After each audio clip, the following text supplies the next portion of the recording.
Welcome to a new edition of the Neon Jazz Interview Series with veteran jazz singer Beverly Church Hogan. She opened up about a fairy tale life of hers, in music and otherwise. She opened up about her new 2022 CD, Sweet Invitation. This 86-year-old singer was born and raised in Montreal, Canada. Whenever she sang on stage live or on radio, she became exhilarated with the audience's response by singing her way through the American Standard Songbook. She lived next door to the legendary Oscar Peterson in Montreal and was swept away as she listened to him practicing many hours on his magical piano. He gave her a gift without even knowing it. You should hear this story and so many others. It's a great one. It's wondrous. Enjoy. Thanks for taking a minute out for Neon Jazz today. I appreciate it. Oh, my gosh. This is such a treat for me, Joe. Thank you. I love you as an interviewer. You are an amazing interviewer. Oh, well, thank you. I appreciate that. You get into the core and the heart of how people were back in that time, and then you keep coming up further and further into their present life. It's amazing what you pull out and what you do.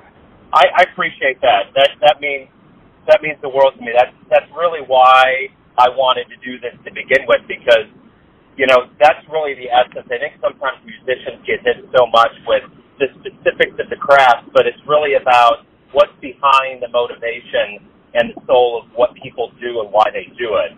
That's very rare, though, that an interviewer would do that, and going back into their head and their heart at the same time, and that's what fascinates me with you. Well, thank you. I really appreciate that. And what I want to do before I get into Sweet Invitation is I want to know, COVID was a tumultuous time for every human on the planet, and it changed all of us. And as artists, it really worked in a more arduous way because everything just came grinding to a halt. It was hard to release albums. But does this album feel really good right now, cathartic almost, that it's coming out, things are opening up, the world's kind of getting to a better place? Yes, to all of that.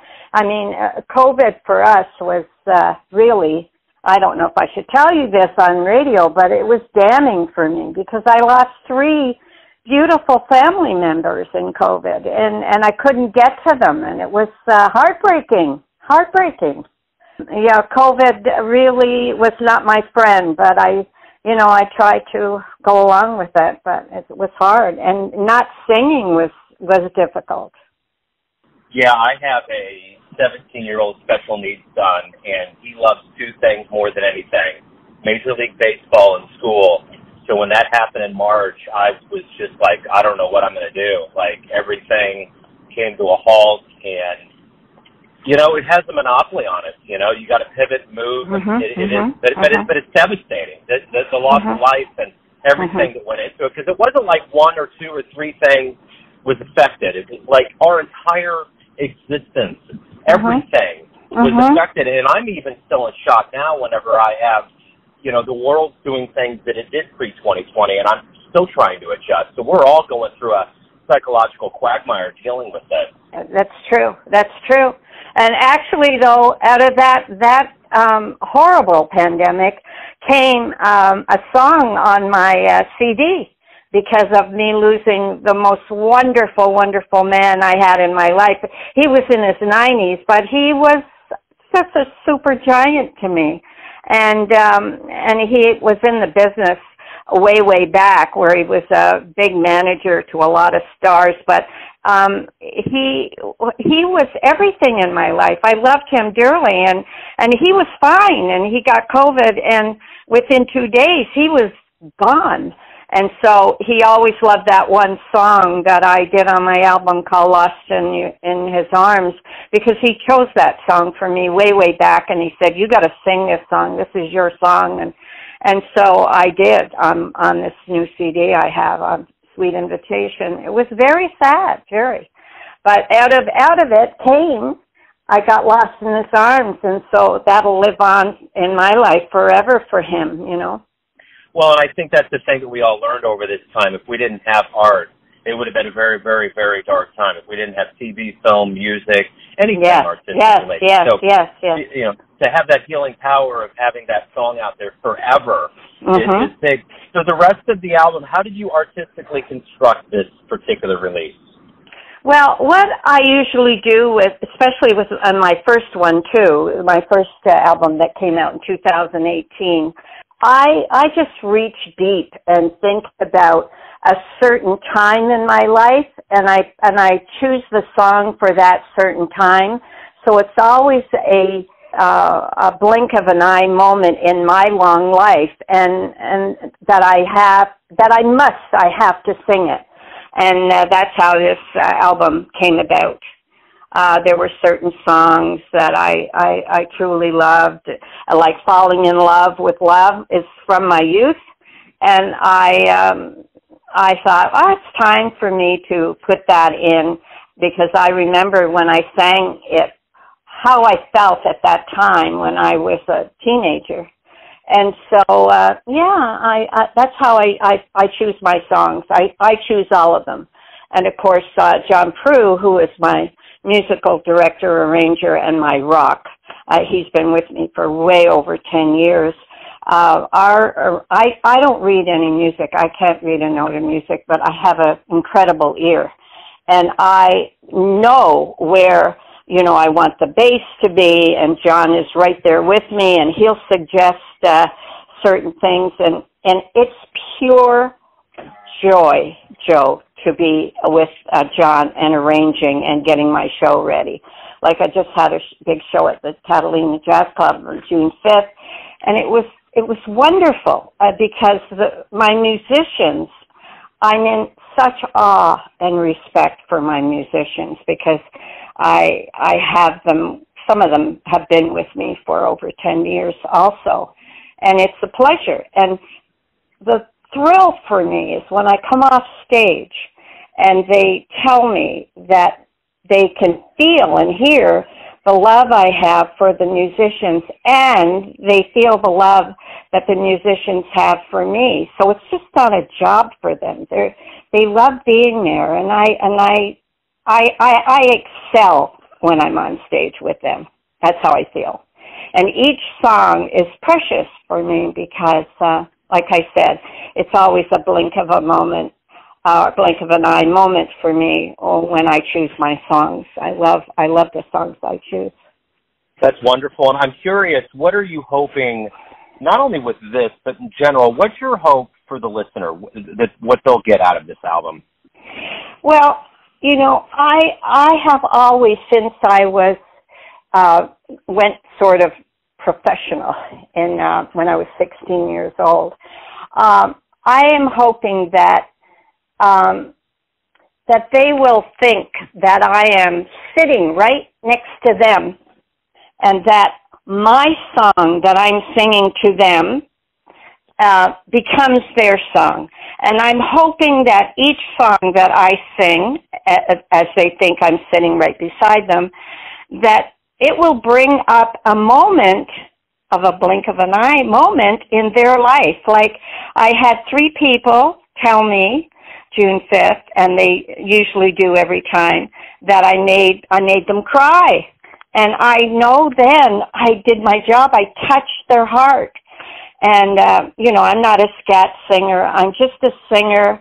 I have had no training, and I just sing from my heart, and it comes out of my throat. And I'm wishing for them to have that special moment that I feel. And I've been pretty successful when I've done my shows, and that makes me very, very happy. I love that answer. So talk to me a little bit about your childhood and how you got so into not only music, but jazz and singing. Okay, so I was born and raised in Montreal, Quebec, Canada. You couldn't go to a movie theater until you were 16 at that time. And I was a secret singer. I mean, I never let anyone know that I enjoyed music, and I did love music. Oh my gosh. I remember when I first heard Billy Eckstine, and I thought, oh my God, this is an amazing the way he sings. And then came Margaret Whiting was first, and I I noticed her phrasing. I was maybe 7, 8, 9 years old. And the words, the lyrics always penetrated in me, because my father was away in World War II, and he did not come back because he fought for England, and England owned or ruled Canada at that time. So he did not come back for 6 years. So I kind of went in fields near my house or somewhere, and I would sing. Nobody knew. And then one day, I was probably about 7, 8 years old. My grandmother lived right next door to Oscar Peterson's grandmother. And so in the summertime, I noticed that this boy would come bounding up the stairs, and I knew exactly the time that he was going to go visit his grandmother. Never saw him in the winter. Just saw him for, a couple of weeks, maybe 3 weeks in the summer. And I knew his name was Oscar Peterson, and my grandmother was very close to his grandma. So anyway, every time he flew up those stairs, I'd say, "Hi, Oscar, I'm Beverly." And he said, "Hi, Beverly." And he would run up the stairs. And then I would sit there because he would practice. I could hear him practicing, and of course the windows were closed. And so I just yearned to hear music.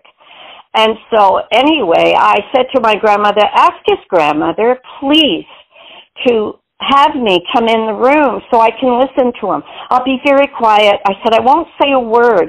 But his grandmother got back to mine and said, "Oscar's too shy to have her in there. He can't practice. He won't be able to practice when he knows someone's watching him." But the next day, what he did for me, he came bounding up the stairs. "Hi, Oscar. It's Beverly." "Hi, Beverly." And he flew up those stairs. But he opened the window for me, wide. And I was on my gallery, and his gallery that window was very close to the gallery I was on, and I would sit. And this is crazy, but as he was doing the scales, what did I know about scales? I would, make up a song, or sing a song that I knew to try and get it to become, that he was playing for me. He was just so playing for me. And so, anyway, I was thrilled with that. So when I was 11, there was an amateur show going on at a big theater, and my mother, again, didn't know, and I said to her, "I want to go and audition at this amateur show." And she said, "For what?" And I said, "I want to sing." She said, "You sing?" And I said, "Yes." So I said, "Will you go with me?" And she said, "No." She said, "You go by yourself." She said, "Because you can do this, and you can see what it's like to have to make a decision by yourself." I was 11. So, but, it's different when you're a World War II kid growing up.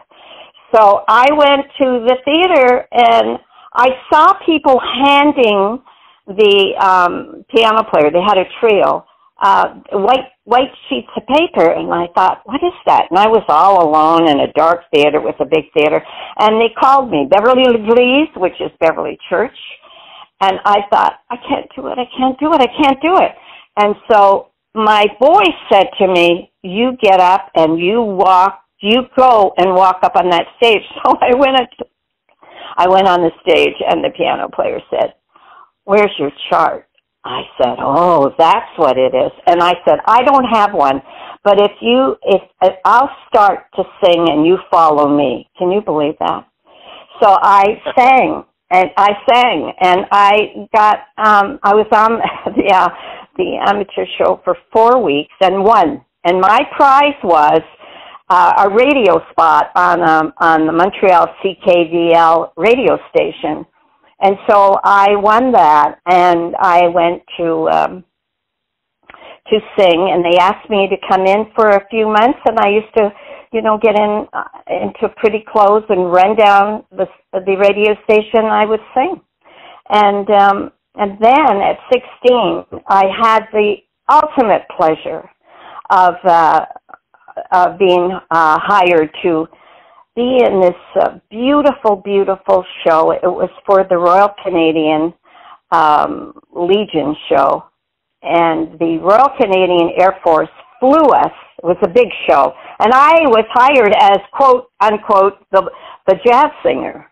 I was 16, but I sang really very, very passionate songs because I had all that passion in me for singing.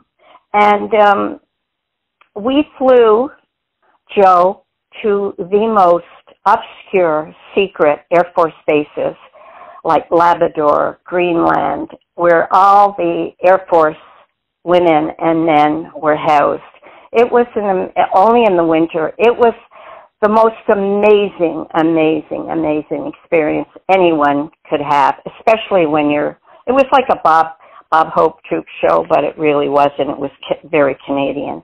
And so I really got my feelings from there, and I would choose all my songs, some swing, but I noticed that when I sang the love songs, they would go crazy in their little theater. So I really always loved to tell. I thought, that's it. I have to become a storyteller. So I did that from till I was 21, and then I left Canada and came to the United States. And I made sure that I never fell in love in Canada because I never wanted anyone to keep me there at all. So 3 days after I was here, I met my husband. I fell madly in love. He fell madly in love. He was from New York. And we dated for quite a while and then got married. And then I had a little baby girl. And I started to think, I wonder if I could go back to singing because I had not sung a note. And my husband did not know that I was a singer. So I have no idea, recollect, because it was so long, long ago. But I got myself into this phone number. I have no idea how I got it. And before I knew it, I went to Capitol Records. And Capitol Records saw me, and I went in the elevator, and I went into this room, and there were quite a few entertainers there. I knew that they were very professional. And I mean, I had no idea. My heart was pounding in my mouth when I was in that building. And so I got out of the elevator and I thought, I think my life is going to change. And so they had reel-to-reel tapes at that time.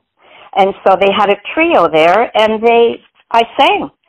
And they were impressed with what I sang. I didn't even have any arrangements, nothing. So they sent me to Vegas. They took me in the plane, and I went to Vegas, and I met this guy at the big hotel. I can't even remember, and it was on stage, and he played for me, and he called Capitol, and he said, don't change her style. She's got something that's not the run-of-the-mill. He said, but she needs fabulous arrangements. So I got back to Capitol, had another meeting.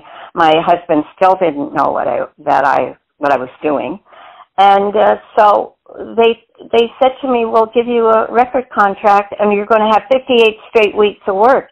And I said, "But I have a little baby," and they said, "Just get a nanny for the baby. You know, it's going to be too hard for you to take the baby." And then I drove home, and I'm thinking, "Oh, this is not good. This is not good." So I went to the house, opened the door, and sitting on the sofa was my very handsome, aspiring advertising husband, and on the floor was my 16-month-old baby. And I thought, this is crazy. I can't do this.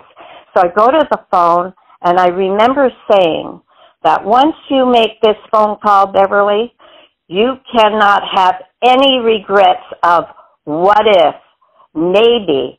And I called them, and I thanked them so profusely, saying, I'm so sorry, but I have to turn it down. And they said, are you kidding me? I remember to this day the tone of their voice. Are you kidding me? Do you know what we just offered you? I said, yes, I know, but I'm sorry. I cannot leave my baby, and I cannot leave my husband. So that was it. And I took the silence of singing for 40 years. I never sang.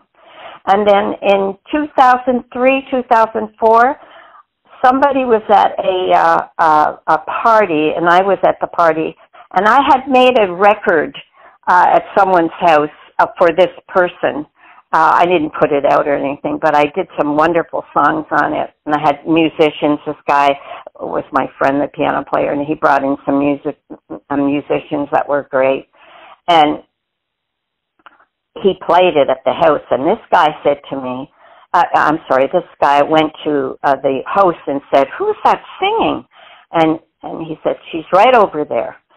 So he came to me and he said, "I have a spot every Tuesday night at the famous Catalina Jazz Club in Hollywood." Well, I knew that club very well. I thought, oh my God, this is like so beautiful. And he said, "I'd like you to come this Tuesday and sing, will you?" And I said, "Sure."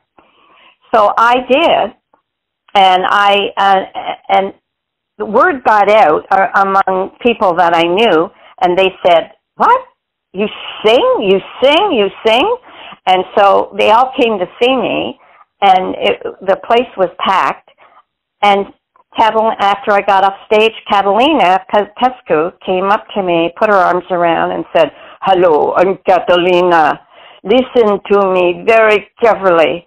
You need to come in here with your own show. Call me." And the rest is history.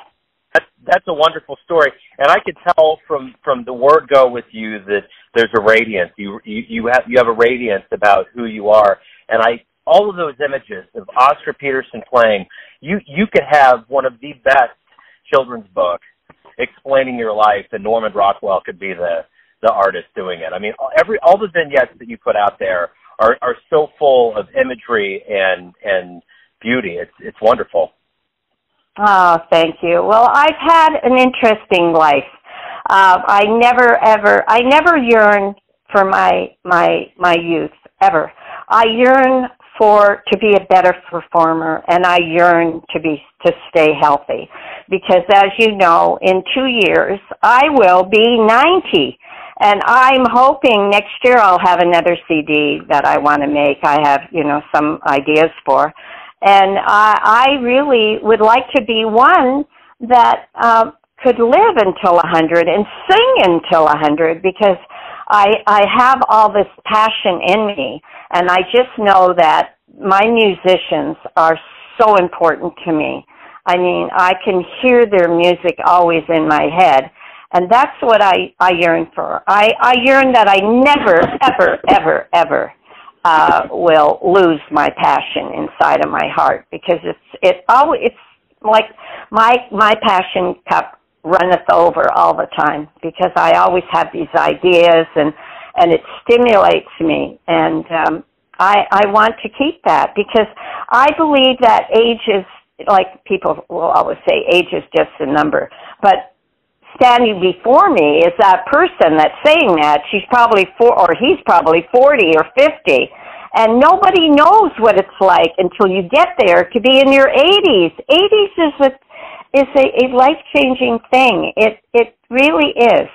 I can't really explain what it does to you, and you have to go along with the change and be proud of that number. That number is great, and you need to honor it. And so that's why I've never, ever been sort of feeling, oh, I can't say my age. A lot of singers will not say how old they are, but I say, hey, own it. It's beautiful. It gives you, for me, it gives me inspiration to get to the other number. I've always tried, Joe, since my 20s, to get ready for my next decade. I always feel that if I could fill this decade that I'm in with such fervor and the passion and music, I'm going to slide into my next decade. Really, I'll be dancing in there. That's what I want. That's wonderful. So I'm curious, based on all of the wisdom and all of the years of experience that you've had on this planet, if you have a dream tonight and you run into yourself, say when you were 16 and you had your first performance, and you could give your younger self one piece of advice based on the wisdom that you've gained throughout all these years, What would you say to your younger version? I would say that if you have a dream that's deep in your head, like my secret dream was, I mean, I kept all that to myself, you must not let anything stop you. You don't have to be aggressive about it, but you have to find a way that you can make the turn. You have to find a way that you can take that dream and find the solution for the dream, because you must not ever feel, I could have, I would have, I should have, I would have, I could have. That's the right words. But you need to do it. Just do it. And even if it's difficult, nothing seems to be easy, especially now. You just say, I can, and I am. It seems like a simple question, but it's actually quite heavy. Why do you love jazz? I love the feeling that it gives me. I have to tell you who is a hero of mine. I never met him. I don't know him. I love his music. I play his music in my house. My house is always filled with music. I get up in the morning and I put certain records on or whatever, and it like when I'm feeling sort of icky, I could put Jack Sheldon on that film, that record that he made, Jack's Back, that big heavy duty band he's got. And I love that. I could do ballads when I'm in a somber mood, and like I could put Sarah on or Carmen on, and it's the feeling that it gives me. That's why I love jazz. It's part of, if I were on medication, that would be my medication to take, because it makes me feel deep inside of my heart and my head, and they combine, and I can't wait to sing. I just want to sing. You know, when you look back on your life with all the accomplishments and everything you've done, what brings a big smile to your face? What is it that you've done that you might say you're the proudest of? That I've survived through a lot. I've survived it all. And this is what I wanted to tell you that it left my mind. The one hero that I have in my head is the story of Miles Davis. Miles went through hell torture, but when he came back, he always reinvented his music. He always came in with a different sound, and that fascinated me most of my life, when he always returned of what he did. I mean, from the time he began until the time he ended, it was quite an amazing adventure that he went through, and he never gave up. I mean, he just said, I'm doing it. I am this, and I'm going to do it this way. And as you know, his music is all kinds of adjectives. I mean, it's this and it's that and it's this and it's that. So yeah, I think that's basically it. I mean, I just want to keep going on, because as long as I yearn for help all the time, and I'm interested to see what's going to happen on my third CD, because I'm so happy and proud of my first two CDs. That's wonderful. I actually get the Miles thing well. I have one son, and his name is Miles. So. Oh. So do you understand what I'm talking about? Reinventing, right? I mean, yeah. You just don't give up. No, and he is the ultimate phoenix rising from the ashes. I've always been, interested, and I don't make it a centerpiece, but when I've talked to people that have been with him, I always hear that he was one of the best listeners. Like, he was one of those guys that he just honed in and could listen to things in a way, and it made him that much better. I think that was one of the reasons why he was so good at what he did. Yes, for sure, for sure. Yes, but he was fascinating to me, and I thought, wow, I mean, forget all the awful things that he went through, but I'm talking just about pure music. I mean, the way he reinvented himself, And me, 40 years of not singing, and I sort of rose from the ashes. And I mean, you know, I'm not well known out there at all, but I just feel that what I'm doing, I'm proud of, and I'm proud of to be able to. I have a great big show coming up on December 1st at Feinstein's at Vitello's, and it'll be my first time streaming.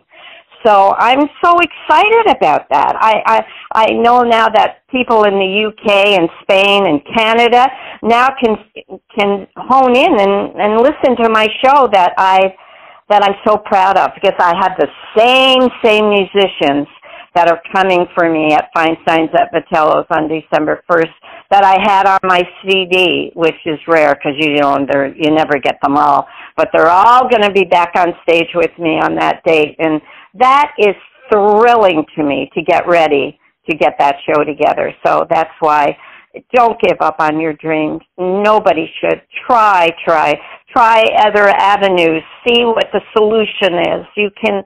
It's awful if you have to put your dream away. I did for 40 years, but I knew when the time was right, and I thought, it's time. I'm going back. And it was fine. So everyone has a perception of you, your family, your friends, your fans, but ultimately you live your life. You have a perception of who you are. Who are you? Yes. I'm a strong woman. I overcome a lot of things. Health problems I've overcome. I feel I'm a really kind person. Kindness to me is so important in my life. I like to give to people. I'll tell you what I'm still working on. I'm working on patience. It's always difficult if I'm in a situation and my patience is worn. Then I'll take another direction to be on that road of kindness. I think it's so important for everybody to be kind, whether they're on a street corner, in a grocery store, in their home, wherever they are.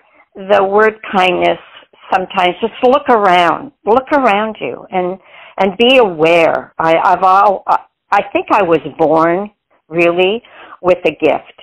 And I have a very keen sense of awareness. I'm aware of everything around me, in front of me, in back of me. And sometimes we forget to look up. We just forget to do that. We just forget to look up. I love that answer. Beverly, thank you for opening up. Thank you for the music. Good luck with everything. You're a titan of a person, and it's been a wonder to talk to you and to get the great story. So I appreciate it. Oh, thank you. You are such a treat, Joe, really, truly, and I thank you so much for taking the time to want to interview me. Thanks for listening and tuning into another Neon Jazz interview, where we give you a bit of insight into the finest players and singers in Montreal, Kansas City, and spots all over the world, giving fans all that jazz. Thanks to Beverly for her time, music, and story. If you want to hear more interviews, go to Famous Interviews with Joe Domino in the iTunes Store. Visit Neon Jazz at youtube.com, and for everything Neon Jazz, go to the neonjazz.blogspot.com. And if you want to kick in a little bit, you can go to joedomino.com, and there is Patreon and PayPal. Until next time, enjoy the jazz, my friends. With me.